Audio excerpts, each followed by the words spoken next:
mga Pilipino. Ako po, General ng Subo, Retired General Bernardo General Sibol. Ayan! Nandang sila Colonel Lipan. Dumadami na po yung mga tao dito mga kabayan. Dumadami po mga tao dito. Agent ng Bayan, A.M. Mohamed. At bago po tayo, lumami ng lumami, pakinggan natin ang may kaalaman tungkol sa flood control project, lalo na po sa Quezon City. Walang iba kundi si Attorney David. Magandang hapon po sa ating lahat. Una po sa lahat, nais ko lang po batiin ang ating mga kapulisan na magandang hapon. Magandang hapon po. Kami po ngayon ay nagtipon-tipon dito sa Incha Shrine at kami po ay maayos.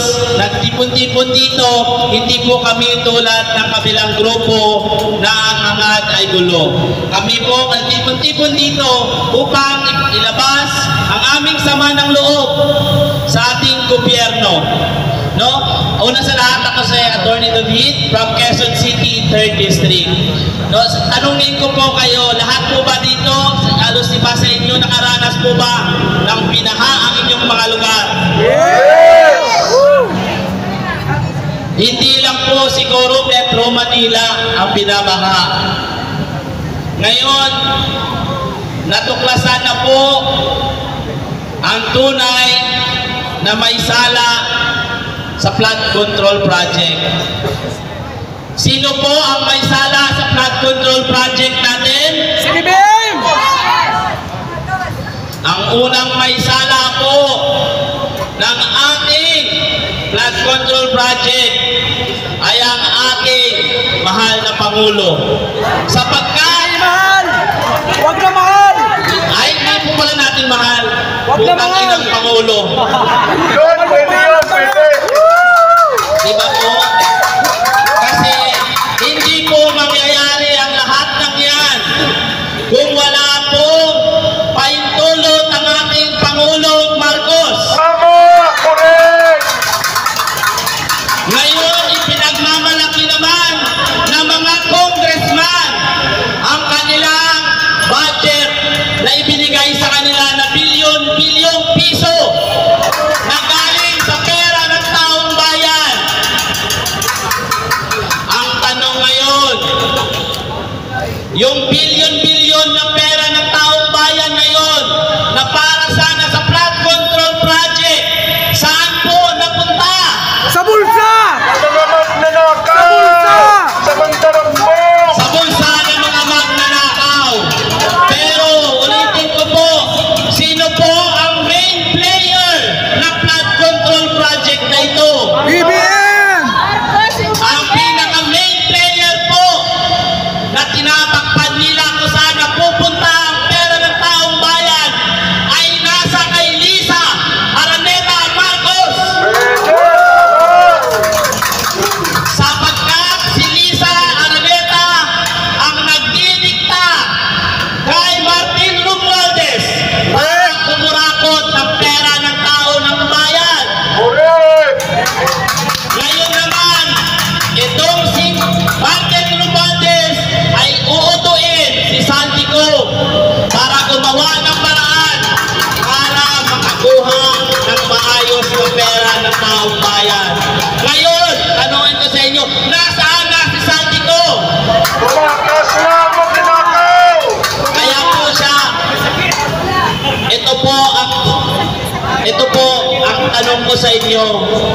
Nung nalaman po ba ang flood control project, nung pumutok, nandito pa po si Saldico. Pero nung nalaman na iimbestigahan na, biglang nawala si Saldico. Ngayon, gumawa ang ating mga bulok na congressman na naman ng committee para sa flood control project. Kayo po ba naniniwala sa kanilang pag-iimbestiga? Yes! Sapagkat walang karapatan silang mag-imbestiga sa flood control project sapagkat sila ang may gawa. Tama! Sila ang may akda ng flood control project na yan. Mga magnanakaw! Mga congressman na mga magnanakaw.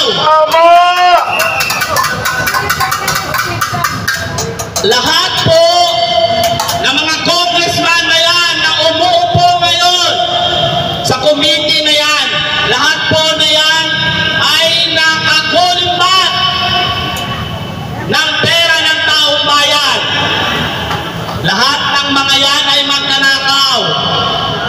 Una po sa lahat, sabihin ko po sa inyo, hindi po tayo pwedeng itimanda dahil sinabihan natin silang magnanakaw. Karapatan po natin yun na magsabi sa kanila sapagkat sila ay public service o public servant. Correct! Lingkod sa taong bayan. Correct! Karapatan po natin na sabihin sa kanila kung ano ang nasa saloobin natin. Huwag po tayo matakot sa mga congressman na yan. Sapagkat tayo din po ang nagluklok sa kanila. Tayo din po ang aalis sa kanila. Tama! Kaya ngayon, kinanood man ang mga congressman na yan. Mahiya naman kayo. Ano walang iya? Mahiya kayo! Umalis kayo dyan sa committee na yan. Lumayas kayo! Imbestigahan ninyo ang inyong mga sarili. Kung saan ninyo dinala ang pera ng taong bayan. Kami po sa Quezon City ay lubos na naapektuhan ng flood control project na yan. Correct!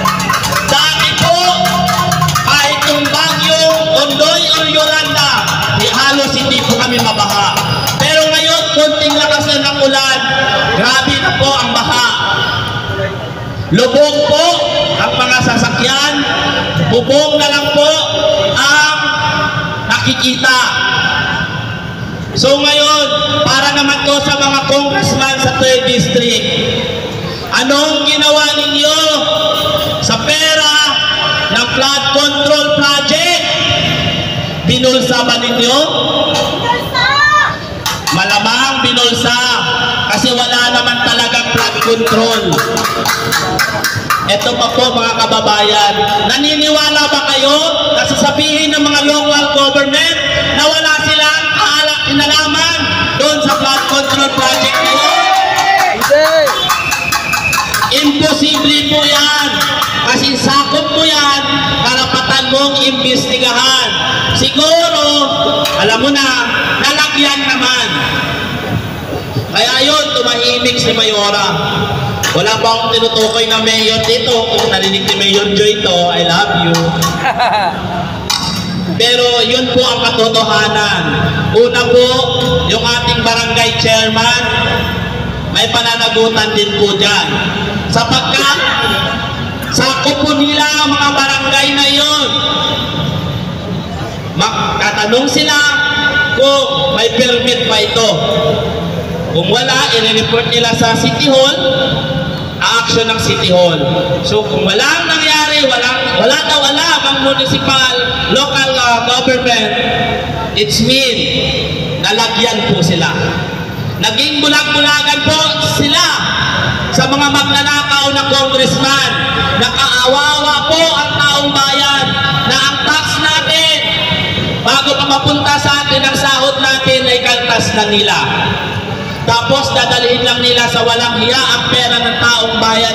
Mahiya naman kayong mga congressman! Mahiya naman kayo, Lisa Marcos! Makapal na masyado ang mukha mong putang ina mo! Habang ang mga tao nalulubog na sa baha, kayo naman nalulubog sa yaman ninyo. Ipamahagi ninyo ang perang ninakaw nyo sa taong bayan. Huwag ninyong pagtakpan ang mga taong magnanakaw sapagkat alam ninyo na kayo ay magnanakaw din. Yun lamang po at maraming salamat po sa inyo. Maraming salamat sa mga pagpapahayag ng katotohanan.